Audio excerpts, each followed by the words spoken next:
untuk salat isyraq bagi perempuan bujang.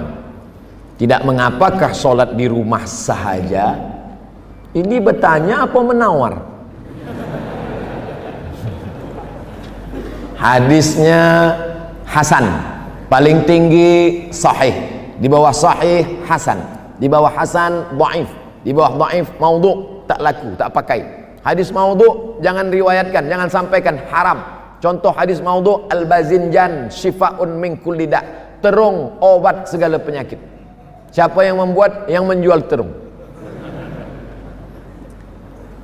Man shallal ghadata fi jama'atin, sesiapa sahaja yang sembahyang subuh berjamaah, thumma qa'ada, kemudian dia duduk berzikir mengingat Allah, hatta tatlu asyam, sampai terbit matahari, thumma yusalli rak'ataini, kemudian dia salat sunnah 2 rakaat, kanat lahu ka ajri hajjatin wa umrah, maka dia dapat pahala seperti haji dan umrah. Sampai saat ini saya belum pernah membaca syarah ulama dari Sunan Tirmidzi. Hadisnya ada dalam Sunan Tirmidzi, syarahnya Tuhfatul Ahwazi, atau dalam kitab fiqh lain yang menyatakan boleh keluar daripada 3 syarat.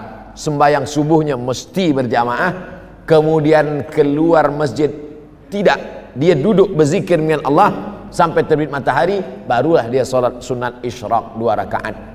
Isyraq, duha, awabin, waktunya sama, rakaatnya sama, yang berbeza syaratnya saja. Kalau cukup syarat di awal disebut dengan isyraq.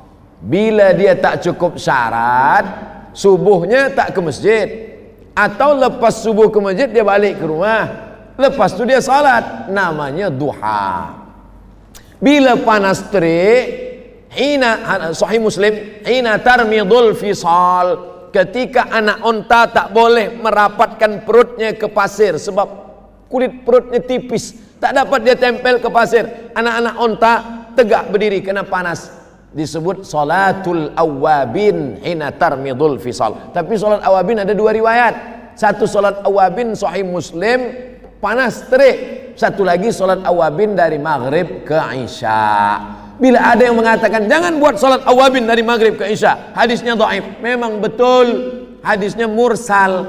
Mursal itu artinya ada nama sahabat yang hilang, tiba-tiba dari Nabi terus saja ke tabi'in, tak ada sahabat, mursal. Tapi hadis dhaif tetap boleh diamalkan kalau cukup 5 syarat.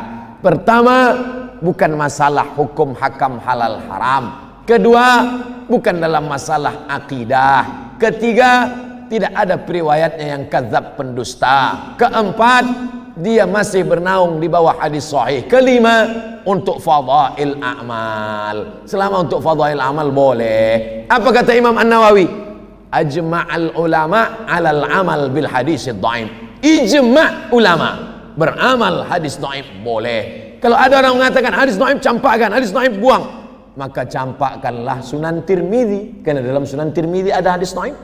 Campakkanlah kitab Muwatta Malik, karena dalam Muwatta ada hadis dhaif.